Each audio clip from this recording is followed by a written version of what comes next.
परम ब्रह्म सच्चिदानंद ईश्वर एक अनंत ऊर्जा है जो किसी विशेष कार्य को करने के लिए एक विशेष रूप ग्रहण करता है। जैसे ब्रह्मा का रूप लेकर सृष्टि का सृजन, भगवान विष्णु का रूप लेकर सृष्टि का पालन और भगवान शिव द्वारा रुद्रों की उत्पत्ति करके वह ब्रह्मा को वेदों की शिक्षा देकर उन्हें सृष्टि निर्माण में निर्देश व सहायता आदि। ठीक इसी तरह जब ये ऊर्जा महाकाली का रूप लेती है तो दुष्ट राक्षसों का विनाश, महालक्ष्मी के रूप में धन वर्षा, लोक कल्याण, सुख समृद्धि और सरस्वती देवी के रूप में विद्या व ज्ञान प्रदान करती है। शक्ति, बुद्धि, विद्या के लिए हनुमान, प्रकाश व जीवन के लिए सूर्य और जीवधारियों की उत्पत्ति के लिए पंच महाभूतों यानी कि आग, पानी, हवा, आकाश और पृथ्वी का निर्माण भी परम ब्रह्म ईश्वर की उसी ऊर्जा को दर्शाता है। भगवान विष्णु ने उसी अनंत ऊर्जा का प्रयोग करके विभिन्न अवतारों के माध्यम से लोक कल्याण करने के लिए उसी ऊर्जा को अलग अलग जगह अलग अलग तरीके से प्रयोग किया। शिव पुराण के अनुसार जब भगवान शिव ने विष्णु और ब्रह्मा को प्रकट किया तो वो दो अलग अलग देवता नहीं बल्कि दो अलग अलग ऊर्जाएं थीं, जिनमें से एक सृष्टि के सृजन में और दूसरी सृष्टि के पालन में प्रयोग की गई।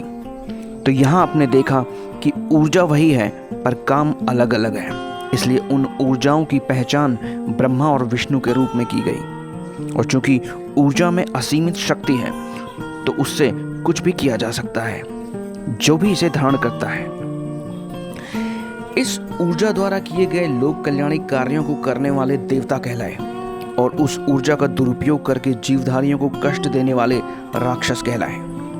ऊर्जा द्वारा किए गए अच्छे और बुरे कर्मों से पाप और पुण्य का जन्म हुआ।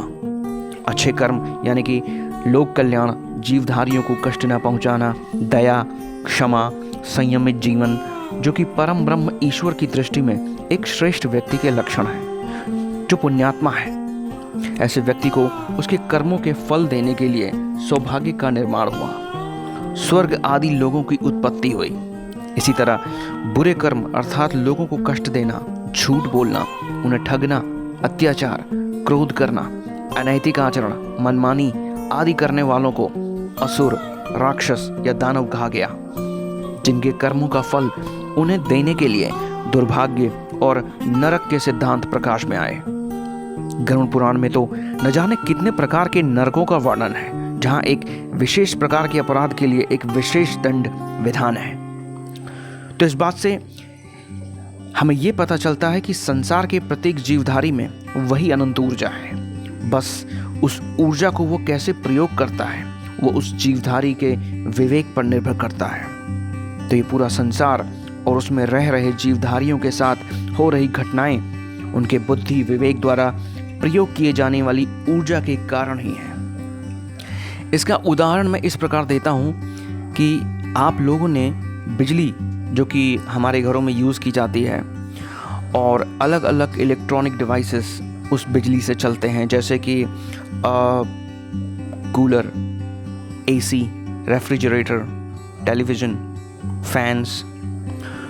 तो आप समझ लें कि टेलीविजन्स, फैंस, कूलर, रेफ्रिजरेटर ये सब एक देवता के स्वरूप हैं, जिन्हें हम एक खास देवता के रूप में जानते हैं, क्योंकि उस खास देवता से एक खास वरदान या फल की प्राप्ति होती है। जैसे कूलर से हमें हवा मिलती है, रेफ्रिजरेटर हमारा खाना ठंडा रखता है, ताज़ा रखता है, पानी ठंडा होता है, फैन उसके नीचे बैठकर हमें हवा लगती है, टेलीविज़न सारी न्यूज़, समाचार, सीरियल्स हम उसके ज़रिए देखते हैं। तो यहाँ हर डिवाइस का अलग अलग काम है, पर उन सब में बह रही बिजली यानी कि ऊर्जा एक ही है। ऐसे ही हमारा संसार है, ये पूरा संसार एक अनंत ऊर्जा है और जिस जिस जीवधारी में वो ऊर्जा है वो उसे कैसे प्रयोग कर रहा है ये उसके प्रयोग पर निर्भर है। प्रयोग से ही लोग देवता बन जाते हैं और उस ऊर्जा के दुरुपयोग से ही राक्षस। आशा है आपको मेरा ये व्लॉग पसंद आया होगा। वीडियो को लाइक करिए, शेयर करिए अगर आप इसे पसंद करते हैं, कमेंट करिए। मैं आगे भी ऐसे ही व्लॉग्स लाता रहूँगा। धन्यवाद।